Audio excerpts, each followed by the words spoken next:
My name is Jane Borowski. In 1988, when I was just 22 years old, I was attacked and stabbed 27 times and left for dead. I am a survivor. In the 1970s and 80s, women's bodies started to surface in the Connecticut River Valley between New Hampshire and Vermont. Is my case related to these cases? This is unknown. Why? Because all the cases still remain unsolved. Are all the cases related in the work of one serial killer? We don't know that either. But law enforcement did form a task force in the 80s to investigate all of them. I've joined forces with my co-hosts Amanda and Drew. Together, we are a voice for the voiceless. We advocate for those who cannot advocate for themselves while remaining factual and engaging with empathy. The Invisible Tears team is transparent and opinionated, never claiming to be anything we are not. We aren't law enforcement, we aren't private investigators or journalists. We are victim advocates who care and want to help families. So make sure you subscribe to our podcast so you don't miss any episodes. You can find us on all platforms through our link tree in the show notes. There you can find our social media platforms, our YouTube, and our website with our merch. You can also find our Patreon there. So if you're interested in supporting and joining the Invisible Tears team, join our Patreon today. And as always, ratings and recommendations help our podcast in algorithms. So if you haven't shown us some love and given us a 5-star rating and review, please do so. We appreciate each and every one of you and your continued support. Welcome to Invisible Tears. Amanda and I are here with a very special guest today. I came across her. Her name is Hope. I came across her on Facebook. She was headed to CrimeCon this past summer, and she caught my attention because she was on a mission and she was ready to tell her story to anybody who wanted to listen. And she is going to talk about filicide. Now, I did not know what filicide was until I looked it up. It's crazy that it's not talked about more. It definitely should be. But this girl, Hope, she just she caught my attention big time. And I mean, she made some noise at CrimeCon. She got the attention of Nancy Grace. Hello. Who does that? I mean, there's not many people out there that can get her attention. And she definitely did. So we want to welcome Hope. Thank you for being here today with us and talk about filicide, what it means, what it is, and tell us your story. Yeah, so thank you so much for letting me come on your show and share about filicide. My name is Hope Hooton. Filicide is a silent epidemic in our country. It is the intentional act of a parent killing their own child. And this hits home to me because this happened to me. My 2 children were killed by their father, my estranged husband.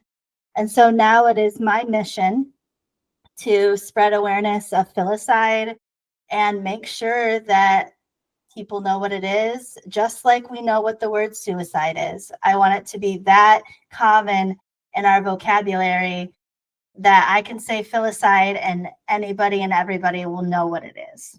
Yeah, it definitely should be. I didn't know there was a name for it, to be honest with you. I really didn't. Yeah. I was like, filicide, what is that? Mm-hmm. And for it to even have a name, but a lot of people don't know what it is, that is that's concerning because it should be talked about more. Yeah, 100%. It's a silent epidemic.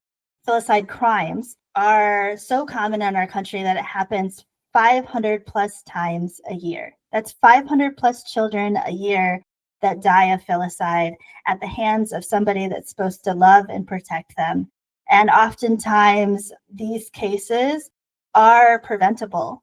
It's just that the people that need to listen aren't listening and doing their due diligence. And that would be the court system. Correct. The judges, they need training on domestic violence, on mental illness, on coercive control. They need training on trauma response and how that looks in a courtroom. They need help understanding these things because it keeps happening over and over again. Actually, if you're in a court situation, in an active court case, it is 4 to 6 times higher of a risk that your child or children will be a part of the filicide statistic. And that is huge. And so I just want to make sure that child safety in our courts come first. And that's what I'm trying to do as far as in Arizona. That's where my children were murdered. And so I'm working with legislators right now to introduce the Alec and Lydia Act into court, and then hopefully we can get that into law and save children. Now, you did not see signs that your husband was going to do this, or your ex-husband or soon-to-be ex-husband, did you? Hindsight, right? Hindsight is always 20/20. I knew something was wrong. I made so many pleas and cries to the court and to the judge that he needed to have supervised visitation with them until we could get everything figured out. He was diagnosed with bipolar with psychosis, and he actually had that diagnosis when he had a mental break when he was taking care of Alec and Lydia after we separated. Before court orders were put in place, we both had time with the children because we both were their guardian. And so he had them one night, and we made a plan for him to take the kids back to school that next morning. Everything was good. And then I got woken up that night, and the police told me to come to a hotel where he was staying with the children because he had called 911 on himself because he was having a homicidal and suicidal ideation, and he was severely paranoid. He thought that myself and our church were the Church of Satan, and just hallucinations, hearing voices, things that weren't of his normal, right? And so from that point on, I knew something was wrong. And so I had contacted my attorney right away, and we put in place emergency temporary orders, which the judge did grant originally. And this made sure that I had full legal and physical custody of the kids while Brock was taken to a facility. While this was going on, I thought it was just a normal mental break. I thought he was going to be in the facility for a 72-hour hold and then get released. He was in there for 9 days. And so it was more severe than I originally thought. And obviously, just trying to understand that in my own brain. So my attorney and I thought we had a great game plan, right? We knew that he was diagnosed at this facility with the bipolar, with the psychosis. He was in there for 9 days. He had extensive treatment. And so we brought all that to the judge when we went to our emergency temporary orders hearing that you have to go to explain why you want the orders to stay in place or if you want them to change. And so I went and I was on the bench and I explained to the judge, I want him to have supervised visitation because he was in this facility for 9 days. Yes, he did get treatment, but we don't know if he is fully capable of taking care of them on his own. And so I asked for supervised visitation. However, Brock came in and wanting 50-50 custody right away, and the judge didn't ask for any proof of any documentation that he was actually legitimately taking medication. It was just word of mouth. He didn't ask for any notes from the facility, from the professionals, from the medical providers, from psychiatry notes. He didn't ask for any proof. It was all word of mouth, which again was negligent. And so the judge, granted unsupervised 50-50 custody of the children to Brock and I, and my hands were tied. I had no choice to follow the co-parenting orders that I did. Otherwise, I would be in jail, and I didn't want that, because I wanted to be able to see my children. I was a teacher at the time. I had a teaching license. I could have gotten my license taken away. So all of these other repercussions, right? And I think that our viewers and listeners who are standing on the outside of a court order like this, or standing on the outside of somebody who's gone through domestic violence like I have, like to try to understand the best that they can. And they often say, well, why didn't you just keep the children from him? Well, I couldn't, because I would be in jail. Yeah, and then exactly. and then we'd just be in the same situation we were in. He would not just have 50-50 custody of them. If I was in jail, he'd have full custody of them. Yeah. So you can't just say that, right? You have to follow the law. And so that's what I did. And co-parenting went well. Over the next several months, we co-parented. The kids got used to transitioning between both houses. Behaviors from the kids, Lydia would cry all the time, and Alec at first would kick walls and be very aggressive. Those started to subside, and those started to go away after they got used to like the transitioning of going to both houses. And everything was okay. Brock still tried to text me and manipulate the situation by having me get back with him, but I would always send the text messages to my attorneys and let them know, because I had a protection order, so he shouldn't have been texting me unless it had to do with Alec and Lydia. So there were several times that the text messages would go to the attorneys, and his attorney would have to tell him to stop texting me, and then he would. But it was like he was breaking the protection order, but nobody cared. It was like a slap on the wrist every time he did it. Now, I got one question. Yeah. Did the kids ever give you any indication that he was abusing them in any way? Not physically. They wouldn't come home with bruises or anything. I now know through therapy, and almost over 2 years now of therapy, that, when you're in an abusive marriage relationship, things with what I was going through, the abuse isn't just on you. If there's children around, they're getting abused too. They might not be getting abused physically, but they're getting abused mentally, emotionally, right? Because they're seeing it and they're hearing it. And even when they went to their dad's house, I'm sure that, there were certain things that were happening emotionally that obviously I couldn't control. There was nothing I could do. And that's just the really sad part. He had a psychological evaluation, court ordered, done. The evaluation stated in the report that he wasn't as forthcoming with his answers as he should have been. And the psychologist even wrote in the report that Brock might not be as stable as he seemed. That statement alone should have made the judge pause and give further evaluation to what Brock was going through, right? Because he was trying to manipulate the psychologist and the situation.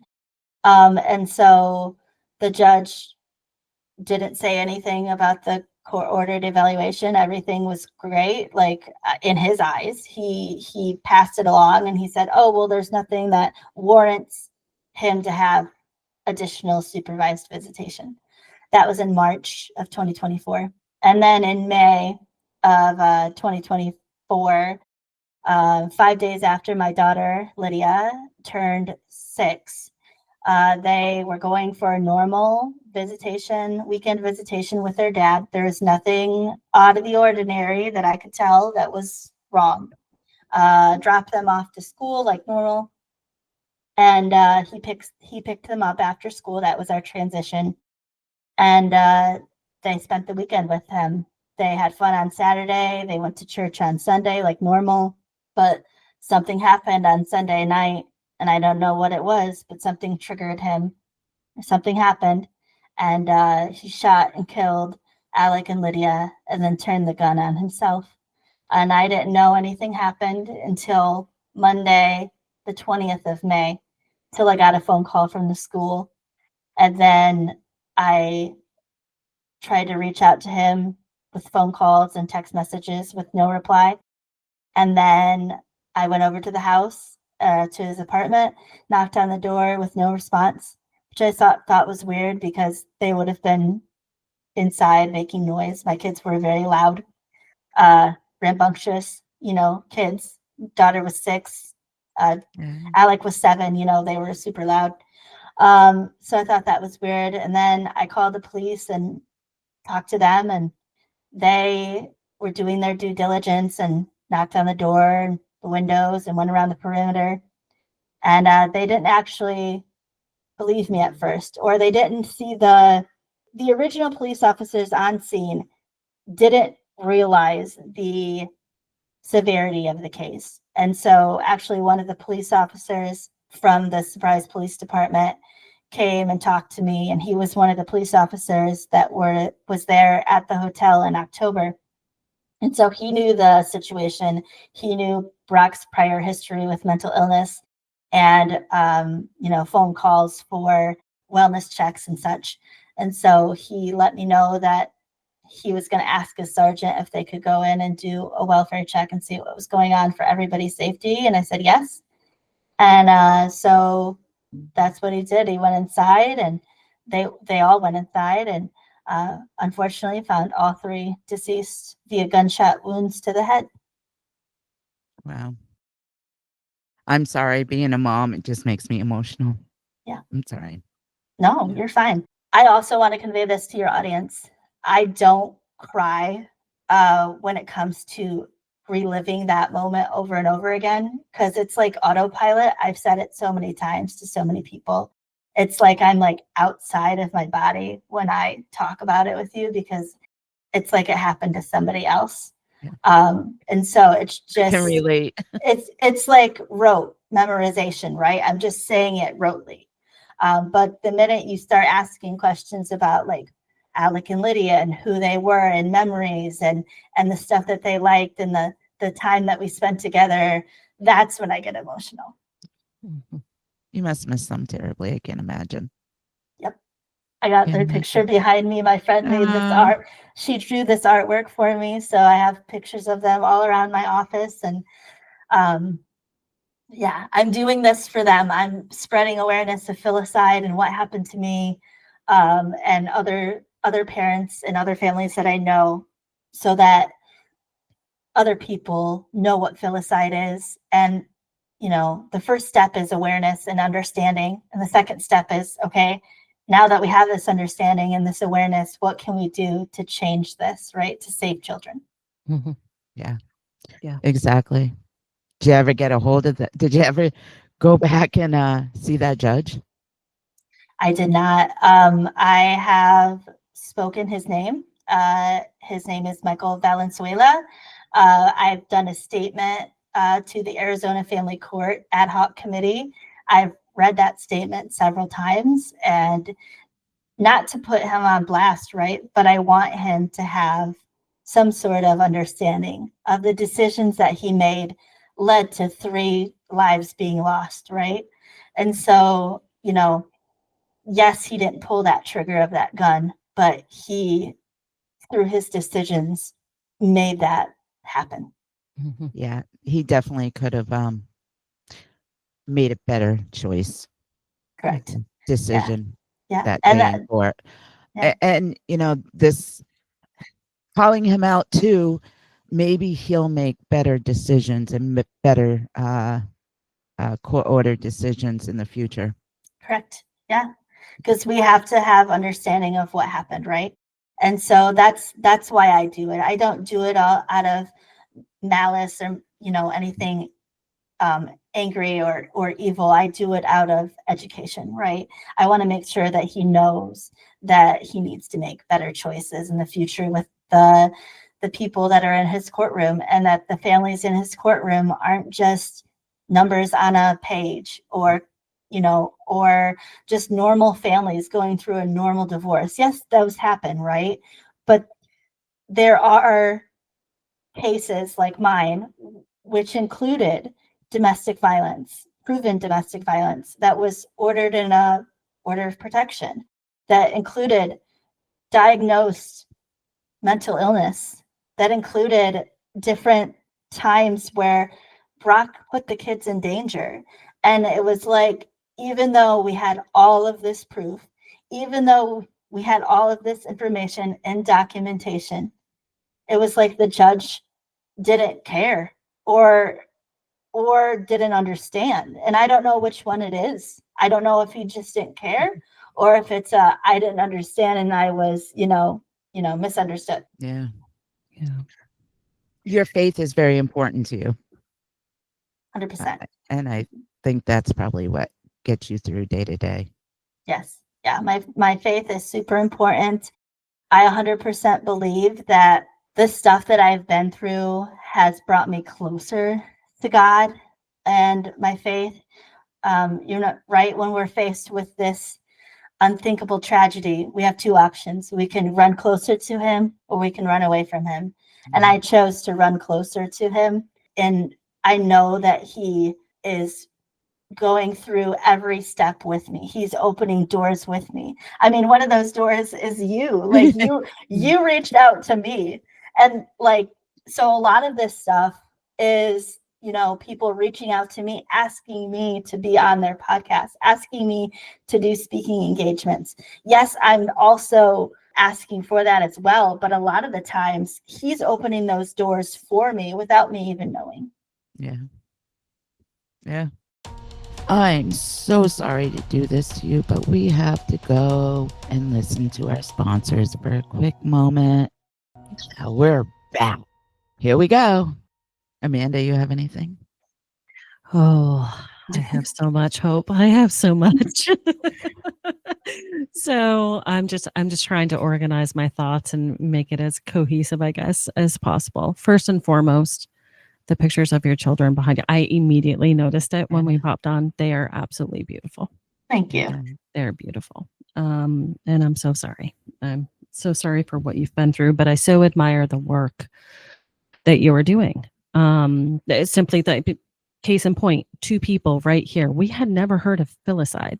We had never, and then, like Jane said, Jane came across, your social media, realized you were going to CrimeCon, started educating herself about what you were doing, gave me the heads up. And immediately as I start looking into it, I'm like, oh my goodness, yes. Can we get her on? Yes, please. I would love to have this conversation with her. Being a mom myself as well, having been through the family court system as well, I have a lot of feedback about the family court system too. I have been through the ringer with the family court system, specifically within the state of New Hampshire. Generally speaking, as you were talking about the family courts and your process and what you were going through with the orders and everything, and you mentioned there needed to be no proof, right, for an order to actually be approved or issued or anything like that. Do you find, because I think this has been a piece of my feedback, it almost appears as if within the family court system, the first and foremost objective within that system is to ensure the rights of both of the parents. Correct. Do you agree with that statement? Okay. I 100% agree that parental rights are important, right? And we don't want to take those away. But the child's safety is at risk when we put their parental rights first and we don't look at the children in the case and the parenting techniques of both parents, right? And their history of whether that's, severe mental illness or domestic violence or felons, or, people that have been in prison. And so we need to look at those factors and, take those into accountability. Mm-hmm. I want to make sure that your listeners understand that when we're talking about mental illness in a family court situation, as at least in what I'm working on in Arizona, We're not talking about someone who is actively wanting to get help for depression, anxiety, or anything like that, who is actively seeking treatment, right? We're talking about people who have bipolar with psychosis, schizophrenia, those types of things, who need treatment, who want treatment. Brock wanted treatment, but who the system failed him, right? It wasn't just the court system that failed Brock. It was the healthcare system failed Brock, because if you know anybody who's gone through mental illness and who has been in a psychiatric hold of any kind, they put medication in front of you, expect you to take it, and then push you out the door, and they give you the paperwork that you're supposed to complete and find a psychiatrist and do all the steps on your own with no follow through, right? Mm-hmm. And so there's two things working in tandem, right? It's making sure that the family courts understand and are a stepping stone and a helping point for somebody who might be going through mental illness, and making sure that they look at documentation, making sure that they're not only holding the person with the issues accountable, but they're holding doctors or facilities that they may be going to accountable, making sure that they're actually going to see a psychiatrist or they're actually taking medication.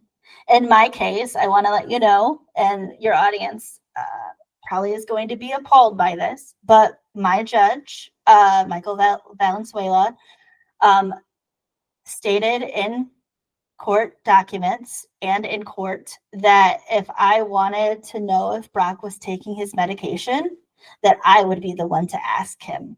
And I was the one that was the abused spouse that had a protection order. So how was I supposed to, follow and check up with him when I had a protection order? I'm not a provider. I'm not a medical provider. Why should it be my job to do that? The judge should have said, Brock, you need to do A, B, and C until I can tell that you're stable enough to be with your children, right? I need you to submit prescription records. I need you to submit therapy notes from your psychiatrist. I need you to submit all of these things. None of that was done. Yep. Yeah. That blows me away, because you weren't even living in the same house. So why was it your responsibility to make sure that he was taking his meds? It wasn't. It should have never been. No. Well, because regardless of whatever has happened to you as a spouse to that person, regardless, it could have been all the spectrums of any sort of type of abuse. It is your responsibility to figure out how to actually co-parent in that situation that you're in, regardless of whatever you have encountered.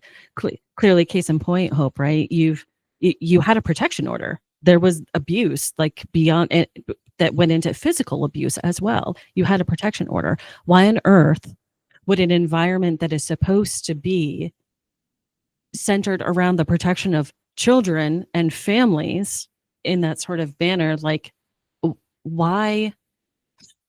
It just doesn't. I'm sorry for It doesn't make sense. No. Like, make it make sense. I learned, or I heard this piece of advice the other day. I was on a National Safe Parents Organization meeting with about 400 people in the room that we were speaking with. And one of the parents who has gone through Filicide in a different state stated this profound statement that sticks with me. She said, people who go through court orders, co-parenting, we're not co-parenting with that parent. We are co-parenting with the court system. And that's honestly the truth. We are co-parenting with the court system, and that's hard, right? So yeah. Another interesting piece. Sorry, Jane. I was just going to say one more piece too about specifically about the family court system that I found out when I was in it, is that strangely enough, the family court system is the only court system that actually exists where you actually don't face ramifications for perjury. Correct. Yeah. So in a normal, we think of like a normal like court of law, right? You have to, a statement is made, there has to be proof, that sort of thing. Within the family court system, none of that has to occur. Like Yep. Hope said, it can be just my statement. And it's word of mouth, right? Word of mouth. Yep. And all the documentation that Brock put forward in the court orders and in the news reports that you'll read, it states that Brock was diagnosed with bipolar. But in the actual medical documentation that I've received from the facility that he was diagnosed at, it says bipolar with psychosis. That is totally different than regular bipolar. Yes, it is. Yep. So and he knew that, and he put bipolar so that it would lessen. Mm-hmm.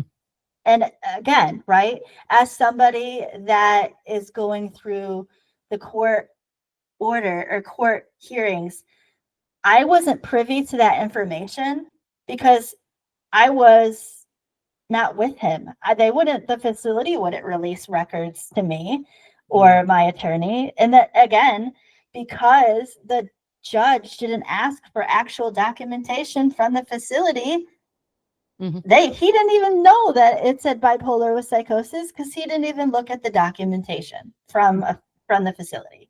Right.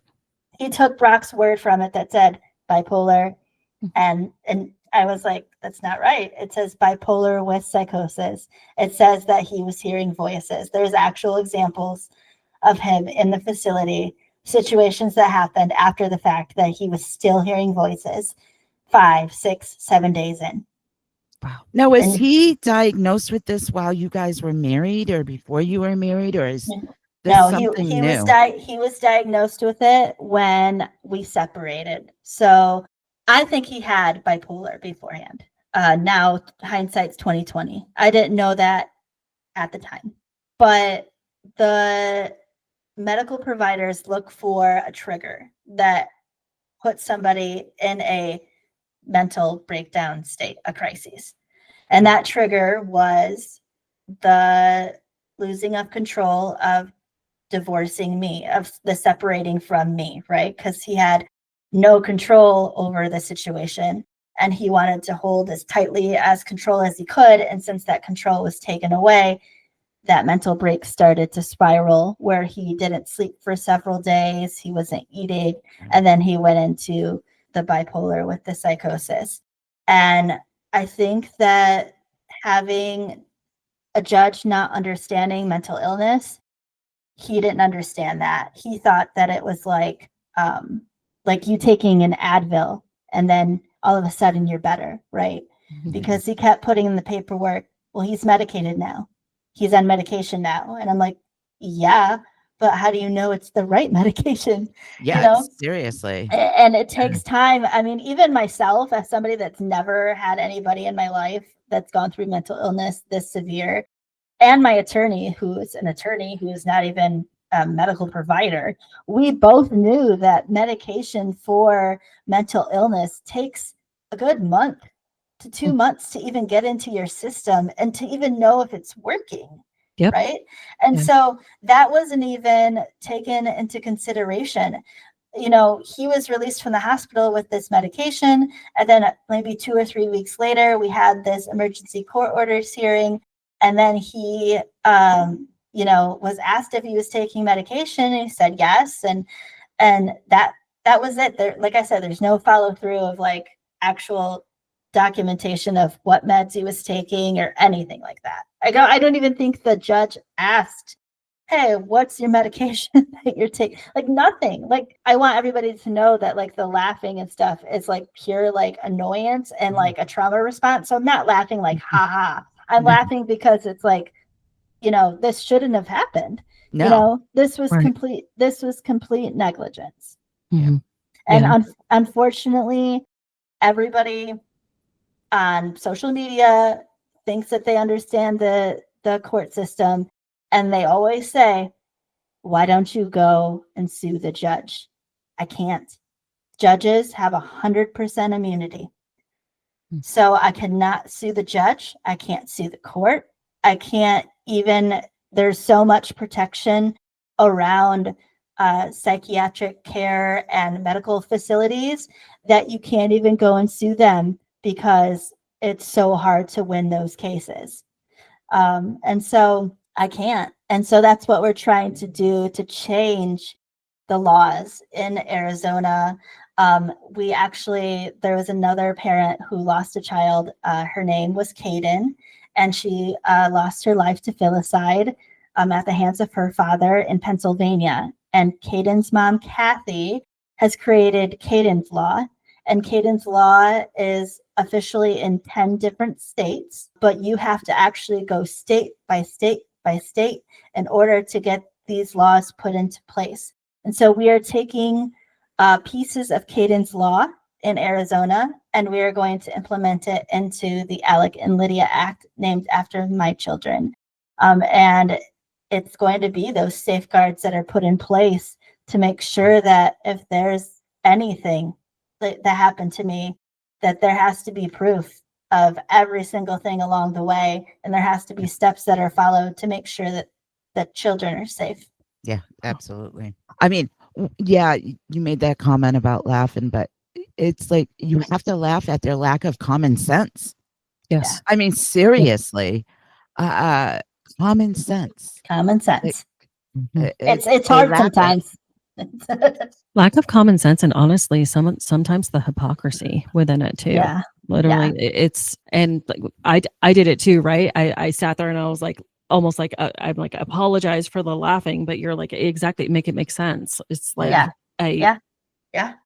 You know, the thing that I've learned so much after their passing. You know, judicial immunity was made by judges for judges Yeah. to make sure that they were safe. That's who made that law, is the Yeah. judges.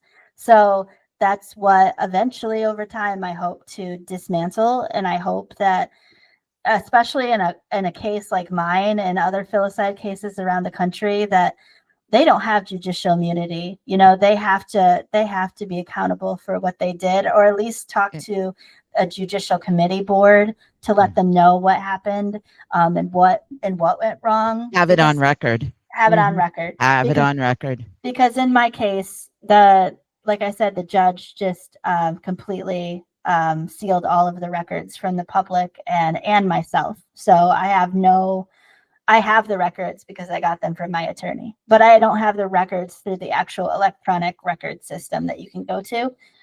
Neither does any of the public. And he did that because he knew he was negligent. So he sealed them.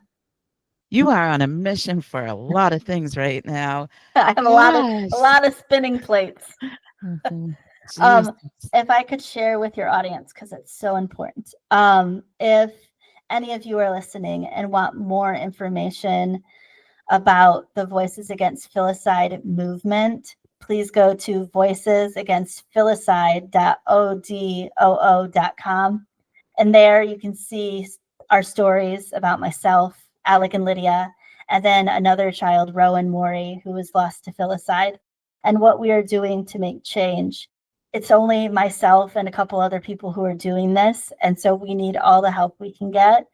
And if you would like, and if you're a listener, I know you are because you're listening to this podcast. If you like other podcasts, you can come and subscribe to Voices Against Filicide wherever you find your podcast. Yeah, Amanda will definitely put all that information online. Yep, Definitely. it'll all be online and absolutely in the show notes of this too. Yep. Appreciate that, because it's so important. I just like you two said, you know, I'm in contact with people every day and I tell them my story, and then they're like, well, wait, what's filicide? So like, we need to be talking about it, you know. I think a lot of people know what it is. They just didn't know it. Like myself, I didn't know it had a name. And that's, if it has a name, that means that it's a terrible problem in our country right now. I know on the news, I've heard of probably 3 in the past couple of months where the parent had murdered the child. The one up in, what was it, Oregon? Washington. Yeah, that, and it was like right around that time that happened is when I found you on Facebook. So it was kind of like, and that bothered me a lot. Like, well, in her case too, that the mother is Whitney Decker. She lost her 3 children to filicide. at the hands of their father, Travis Decker, who killed them and then eventually took his own life. And so, you know, in her case, what I know so far is there was this very similar severe PTSD, mental illness, and it wasn't taken seriously, just like in my case. No, he was living at a campground in his truck, like, and they still gave him unsupervised visitation. And he did. She had medical records stating that he had severe PTSD from being he was in the service, I believe. Yep. And they still gave him weekend visitations unsupervised.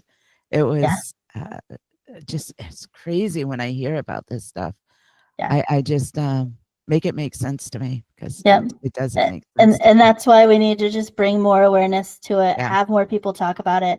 I appreciate you having me on your podcast. And I mean, it just, every time I talk to somebody, it just brings more and more advocacy, more and more awareness. And that's what my mission is. So yeah, I mean, we're grateful that you're on our podcast today, and you were able to, you know, tell us what Filicide is and what we need to do to make changes. And can we talk about your kiddos? Yeah. What do you want to know? They were how old? Lydia just had turned 6 5 days before. Her birthday is May 14th, and they died May 19th. So 5 days before. She was 6, and then Alec was 7. And they were in school?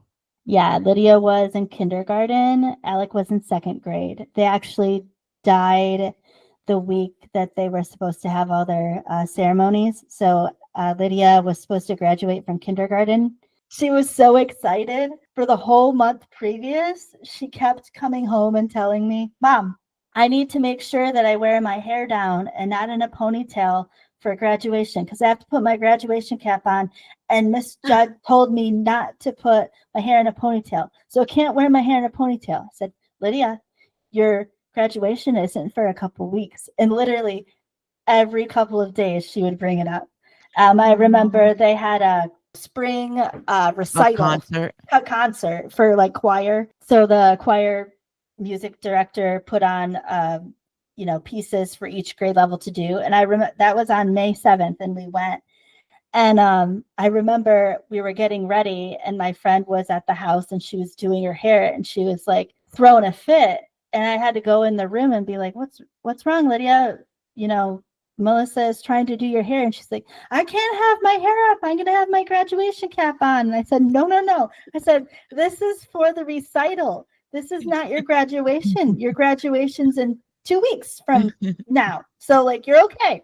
And then unfortunately she passed. The graduation was supposed to be on Thursday, and they passed on Sunday. So she didn't even get to wear her cap.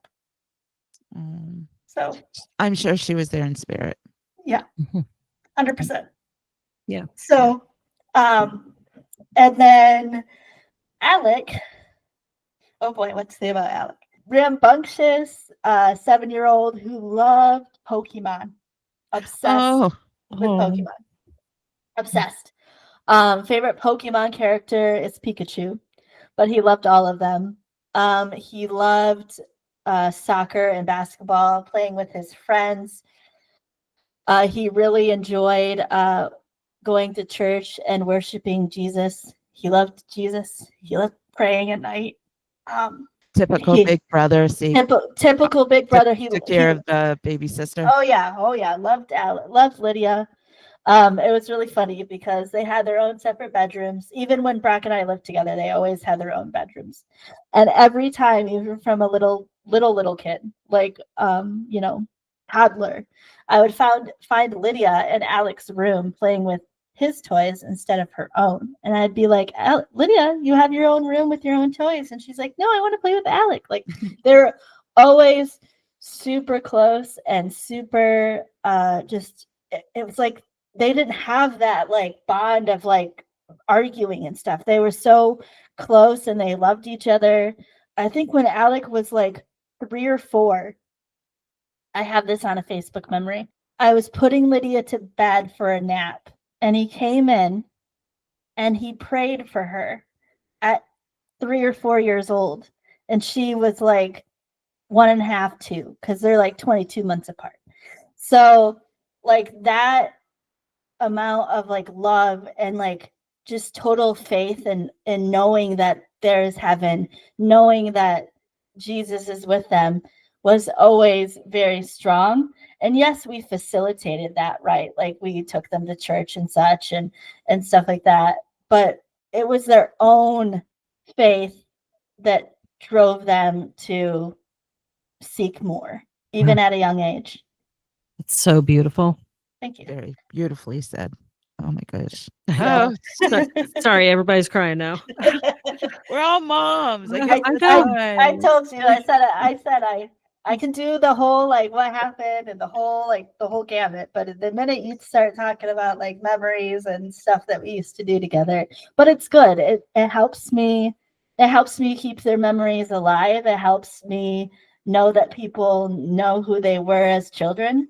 You know, that they aren't defined by what happened to them, but they're defined by who they were as children. These bright, beautiful lights of, you know, Lydia loving unicorns and sparkles, and Alec loving Pokemon.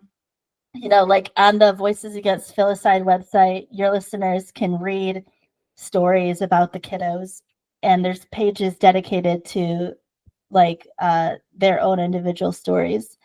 And one of the stories on there is Lydia went through a Peppa Pig phase where she was 5. So it was around the time that Brock and I separated. But we went back to Michigan to visit family, to get out of Arizona just for like the weekend to be away from what was happening. And I took the kids back here to Michigan. That's where I live now. That's where I'm from. And every time someone, like their aunt, uncle, or cousins, would ask Lydia a question, she would snort like a pig instead of using her words. Even though she was 5, her cousin, who was in 7th grade at the time or 8th grade at the time, would ask her a question about, you know, Lydia, did you like my cheerleading routine tonight? And Lydia would like snort instead of saying yes.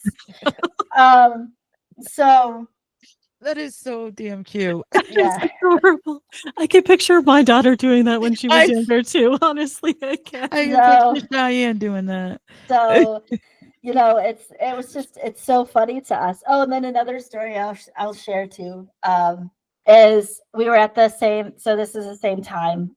We were at the football game watching my niece cheerlead, and Lydia's in the stands with my sister and me and my nephews. And Alec was like, I want snacks. And so my brother-in-law was like, okay, I'll take you down to the concession stands and we can get you snacks, Alec. But you have to stay with me. You cannot leave my side, because it was tons of people and it was dark. He's like, okay, Uncle Kurt, I'll follow you, and I'll stand by your side. So they get in line. Mind you, this is all told to me after the fact because I'm not there. They get in line, and they're probably 15 people back. And Alec takes off and runs to the front of the line and starts grabbing like all of the candy. And he turns around. He's like, Uncle Kurt, I want this and this. And he's like screaming, like, can I have this? And my brother-in-law Kurt's like, Alec, come back here. Come back here. Like, you know, like, what do I do? What do I do? I don't want to lose my. This is not my child. What do I do? Like this. So, oh my gosh, it was so funny. And it was funny and like kind of like annoying for my brother-in-law at the time, because obviously he doesn't know how to discipline Alec because it's not his own child, and you know, and stuff. And he doesn't know like what he should do. Should he get out of line and go up? So finally Alec comes back to him, and like they go up and they finally wait their turn and get the candy. They come back, and like now that story is so near and dear to all of us that we laugh about it every couple of months. Like that is something that like in the moment we're like, I was annoyed at Alec. Like I was like, okay, you're going to sit here and you're going to apologize to Uncle Kurt, and you can't eat your candy unless you apologize. And Alec, being Alec, was so stubborn that he wouldn't apologize, and I wouldn't let him eat his candy, and he was crying, and I was like, you're not gonna. But now that memory is so near and dear to our heart, and we laugh about it because that's something that we all were in the moment, at the moment, living that. So Yeah. Well, can't take the memories away, you know? Nope. The memories stay forever. and I'm going to, make new memories. I have the opportunity to go to Arizona, and it will be my first time back. I'm going to go in December. It will be the first time I go back since I left, and I get to see friends. I contacted their school already last week and let the principal know that I was coming. So when everything first happened, everybody was like, "Do a GoFundMe," da da da da, and I was like, "No, it's okay." So instead of a GoFundMe, I asked everybody who wanted to donate money in their honor to either their school or the church that we went to, and so that they could do a memorial. And the school took that money and planted a tree and did a memorial plaque in honor of Alec and Lydia. So it is forever going to be on their campus of their elementary school. So that's what I'm going to go see when I go in December. So I'm going to go see the tree in person, and I'm going to go see the plaque. And then the principal also stated that when I'm there, that she will there was 3 teachers that Alec and Lydia knew really, really well, their own teachers. And then there was another teacher.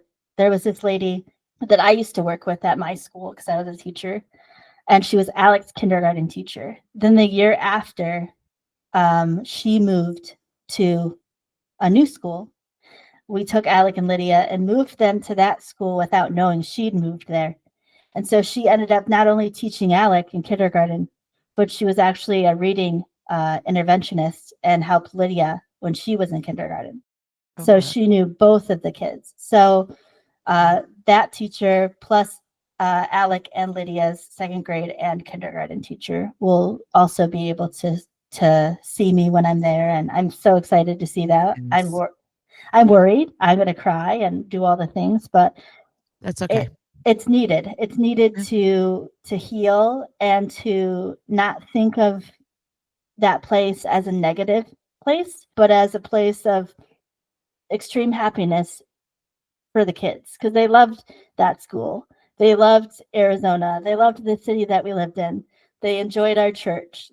So I'm going to go visit all of those places and do all of the things I used to do in honor of them. Nice. That's wonderful. So super excited. Beautiful. What a beautiful way to end this, I would say. Amanda, Yeah, absolutely. you're amazing. You're inspiring. You are definitely on a mission, and I see no reason why you're not going to accomplish that mission. We definitely need more education on Filicide and more awareness.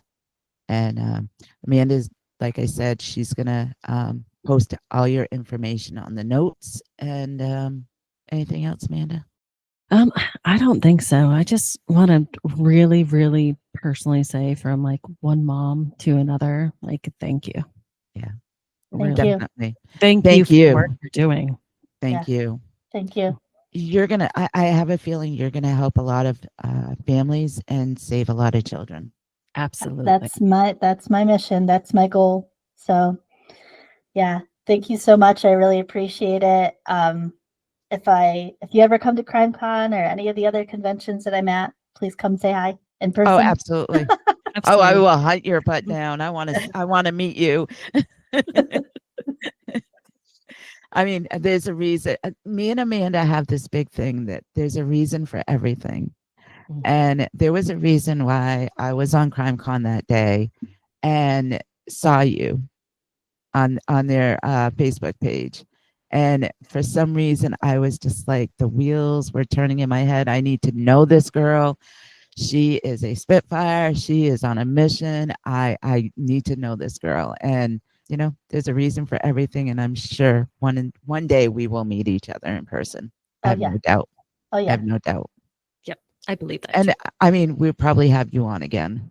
Yeah, I love that. To hear, more about the bills that are going to be passed, because I have no doubt that those bills are going to be passed. And yeah, the bills will be passed. I'm also publishing a book, so I'd love to come on and share. Ooh. So Yay. So I will let you know when that happens. I'm in the process right now. I got a publisher working with them. So Nice. I should have my book out hopefully by the time CrimeCon comes around in May. Oh, that's awesome. Wonderful. Good. We'll definitely have you when you're done and that's published.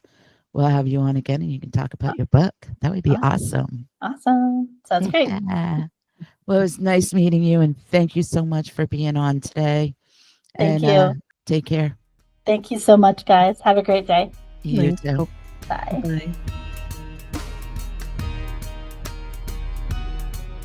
Thank you all for listening to this episode of Invisible Tears. Make sure you subscribe to our podcast so you don't miss any future episodes. You can find us on all platforms through our link tree in the show notes. There you can find our social media platforms, our YouTube, and our website with our merch. You can also find our Patreon there. So if you're interested in supporting and joining the Invisible Tears team, join our Patreon today. And as always, ratings and recommendations help our podcast in algorithms. So if you haven't shown us some love and given us a 5-star rating and review, please do so. We appreciate each and every one of you and your continued support.